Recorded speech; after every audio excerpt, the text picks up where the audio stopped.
নমস্কার, আশা করছি সকলে খুব ভালো আছেন, সুস্থ আছেন। আজ রান্নাঘর থেকেই শুরু করলাম দিনটা, আপনাদের সামনে চলে এলাম। বেশ কয়েকদিন ব্লগ ভিডিও ছাড়তে পারছি না, বিভিন্ন রকম সমস্যা, পুজো সবকিছু মিলিয়ে। যাই হোক, স্নান পুজো টিফিন সব তো হয়ে গেছে। আমি তো স্নান পুজো টিফিন করে তারপরে রান্নাঘরে আসি। যথারীতি চলে এলাম রান্নাঘরে। এবারে করব হচ্ছে মোচা করব, কাঁঠালি কলার মোচা করব, চিংড়ি মাছ দিয়ে ঘন্ট। এই দুটো রেসিপি আপনাদের সামনে আমি তুলে ধরছি, দেখতে থাকুন, আশা করি ভালো লাগবে। আর ভালো লাগলে আমার চ্যানেলটি সাবস্ক্রাইব করে আমার সঙ্গে থাকবেন। তাহলে চলুন রেসিপি শুরু করি। রান্নাঘরে তো চলে এসেছি, মানে রান্না শুরু হয়ে যাবে। মোচা করতে অনেকটাই সময়। মোচা করব, মোচার রেসিপি। এই যে এটা হলো কাঁঠালি কলার মোচা। এটাকে ভালো করে কুচিয়ে একটু হলুদ জলে চুবিয়ে রেখেছি, তাহলে কালো হবে না। এটা চিংড়ি মাছ দিয়ে করবো। এই যে চিংড়ি মাছটা একটু বড়, একটু ছোট হলে ভালো হতো। এই যে এই সাইজে চিংড়ি মাছ দিয়ে করবো। একটু আলু কেটে নিয়েছি, এই যে ছোট ছোট করে। এবারে এটা আমি মোচাটাকে, আর মশলার ভেতরে শুধু নিয়েছি একটু জিরে আর একটু আদা পেস্ট। এই যে তাহলে মোচা ঘন্টটা শুরু করি। তার জন্য মোচাটাকে আগে একটু সেদ্ধ করে নেব। এমনি সবকিছুর একটা নিজস্ব কষ থাকে, মোচার কিন্তু একটা কষ আছে। ওই কষটা ফেলে দেওয়ার জন্যই আর কি, নাহলে চটকে নিয়ে করলেও হয়, কিন্তু আমি একটু সেদ্ধ করে নেব জলে। বসিয়ে দিয়েছি, জলটা গরম হলে তারপরে একটু জলের উপরে হলুদ দেবো, হলুদ দিয়ে মোচাটাকে সেদ্ধ করে নেব। আর কিছুই লাগবে না, লাগবে লবণ, হলুদ, তেল আর একটু কাঁচা লঙ্কা। জলটা পুরো একদম টকবক করে ফুটছে। এবার আমি মোচাটা দিয়ে দেব।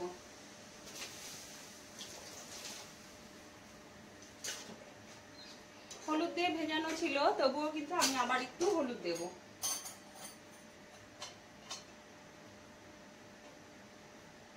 পরিমাণ বুঝে একটু হলুদ দিয়ে দিলাম।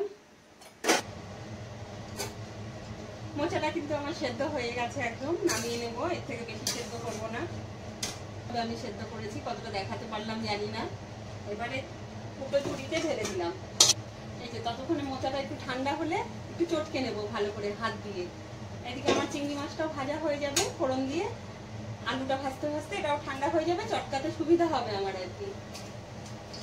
এখন খুব গরম তো, একটু ঠান্ডা হলে চটকে নেব।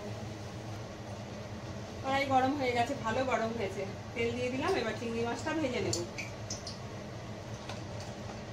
লবণ হলুদ মাখিয়ে নিয়েছি, এবার আমি চিংড়ি মাছটা ছেড়ে দিলাম। চিংড়ি মাছ ভাজাটা কিন্তু আমার হয়ে গেছে, একদম রেডি। নামিয়ে নিচ্ছি। কড়াইটা আসলে মোচা সেদ্ধ করেছিল, তাই সাইডগুলো তাড়াহুড়ো করে ধুইনি, কালো দেখাচ্ছি, কোনো অসুবিধা নেই। ভেজে দিলেই উঠে যাবে। এই যে এইভাবে চিংড়ি মাছটা ভেজে নিলাম। এবারে তেলে ফোড়ন দিয়ে আলুটা ভেজে নেব। দিয়ে দেবো গোটা শুকনো লঙ্কা আর তেজপাতা, একদম হাফ হাফ করে আর কি। একটা গোটা শুকনো লঙ্কা আর একটা তেজপাতা হাফ করে। এবার দিয়ে দেবো গোটা জিরে ফোড়ন। গোটা জিরে ফোড়ন দিয়ে দিলাম। একটু লবণ দেবো, না হলে গায়ে প্রচন্ড ছেটাবে আলুটা দিলে। লবণ দিয়ে দিলাম বুঝে। এবারে আমি আলুটাকে ছেড়ে দিচ্ছি। এইরকম ছোট ছোট করেই কাটতে হবে, যেহেতু ঘন্ট তো, মোচা ঘন্ট। অনেকে দেয় না, আমার মা কিন্তু দেয় না আলু। আমি শাশুড়ি মায়ের কাছ থেকে শিখেছি আলু দেওয়া। আমার মা কি সুন্দর শুধু মোচা ঘন্ট করে চিংড়ি মাছ দিয়ে, খুব ভালো লাগে খেতে। আবার একটু বেশি মোচা যদি রাতে থেকে যায়, ওটা দিয়ে কিছু চপ করে ফেলে। হ্যাঁ, চপ খাওয়া হয়ে যায়। রাতে তো অনেকেই মোচা টোচা রুটি খায় তো সবাই এখন, তো রুটি দিয়ে ওইসব ভালো লাগে না। বিকেলবেলা বেশ সন্ধ্যেবেলা আবার একটু চপ করে নেয় আমার মা, ভালো লাগে। যাই হোক, এই যে আবার একটু লবণ দিয়ে দিলাম। এবার দিয়ে দেবো হলুদ।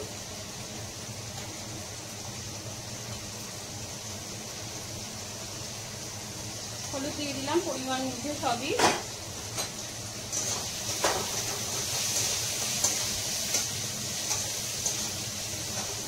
আলুটা ভাজা ভাজা হবে। এবার আমি কিন্তু মোচাটাকে ভালো করে চটকে নেব। ঠান্ডা হয়ে গেছে, কারণ চিংড়ি মাছ ভাজলাম, আলু ভাজলাম। এইভাবে ভালো করে হাত দিয়ে আমি মোচাটাকে একদম চটকে মিহি করে ফেলবো। এমনি কোচানোটা দেখুন, কোচানোটা এত সুন্দর হয়েছে, দারুণ কোচানো হয়েছে। কুচিয়ে দিয়েছে কিন্তু আমার যা, ও বেছে কুচিয়ে দিয়েছে। মোচা টোচা হলে আমার জায়ের মেয়ে, আমার যা সব আমাকে রেডি করে দেয়। আমরা তো জয়েন্ট ফ্যামিলি। এই যে জলটা বেরিয়েছে না, এই জলটা ফেলবো না, এই জলটা দিয়ে দেবো, কারণ চটকা থেকে একটু মেশার জন্য আর কি, ভালো করে মিশবে তাই। এই যে চটকে নিয়েছি যতটা পেরেছি, আর এই যে জলটা রয়ে গেছে কিন্তু গামলাতে, এরকম রেখে দিলাম। আলুটা আমার কিন্তু ভাজা হয়ে গেছে, ভাজাটা কিন্তু আমার একদম হয়ে গেছে। এবারে আমি এই যে আদা আর জিরে পেস্ট করে রেখেছিলাম ওটা দিয়ে দিলাম।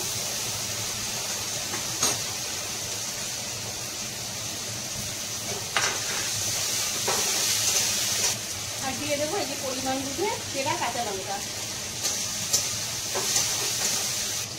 একটু জল দিয়ে দেবো ভালো করে কষতে, একটু বাটি ধোয়া একটু জল দিয়ে দিলাম, কষলে ভালো হয়।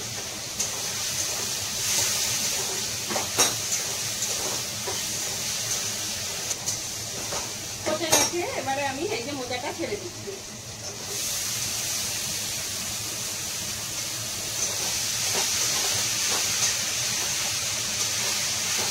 কিন্তু মিশে গেছে মশলার সঙ্গে মোচা। এবার আমি চিংড়ি মাছটা দিয়ে দিলাম।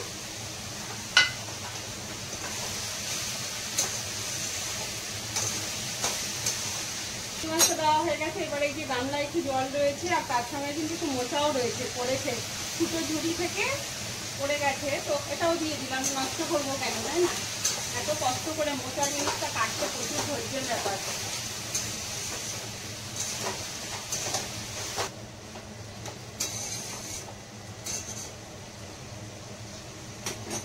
হয়ে গেছে, এবারে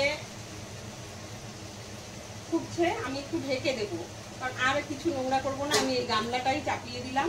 বেশ, এখন একটু হবে, হলে মিশিয়ে একটু মিষ্টি দিয়ে, ঘি গরম মশলা আমি দেবো না, আমি একটু ভাজা জিরের গুঁড়ো দেবো।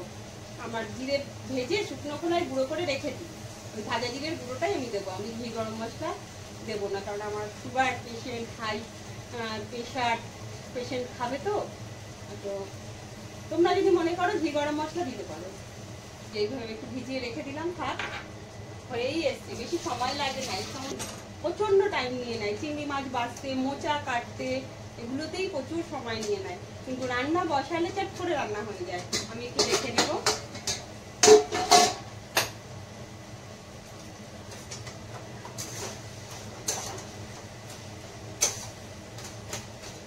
এবারে একটু খুন্তির সাহায্যে কিন্তু এইভাবে ভালো করে মিশিয়ে দিতে হবে। আলুটা আমি সবই সেদ্ধ হয়ে গেছে।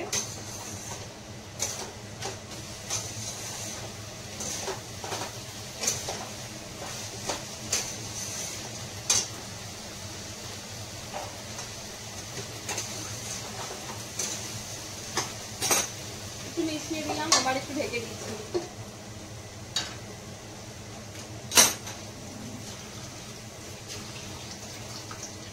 এবার কিন্তু হয়ে গেছে, নামিয়ে দেবো। এবারে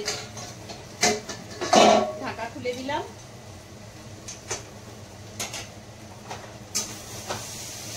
একদম মোটা ঘন্টটা আমার রেডি।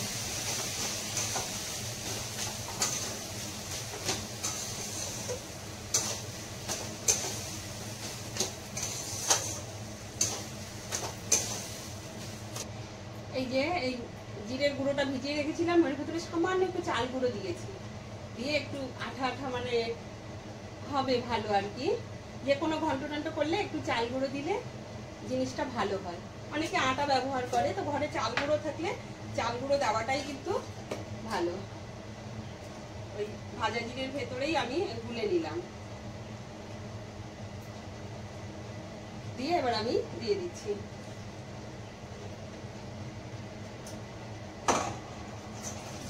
সুগার পেশেন্ট রয়েছে বাড়িতে, ওই মাথায় রেখেই একদম কিঞ্চিত আমি জিজ্ঞাসা করলাম, বললো অল্প একটু দিয়ে দাও, তো দিয়ে দিলাম। হয়ে গেল আমার মোচা ঘন্ট।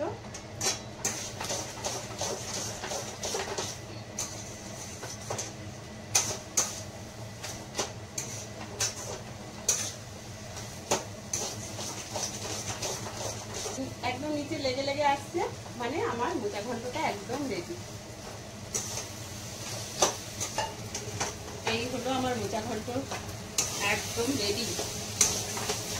এই এটা দেখতেও যেমন হয়েছে, খেতেও কিন্তু সেই রকম হবে।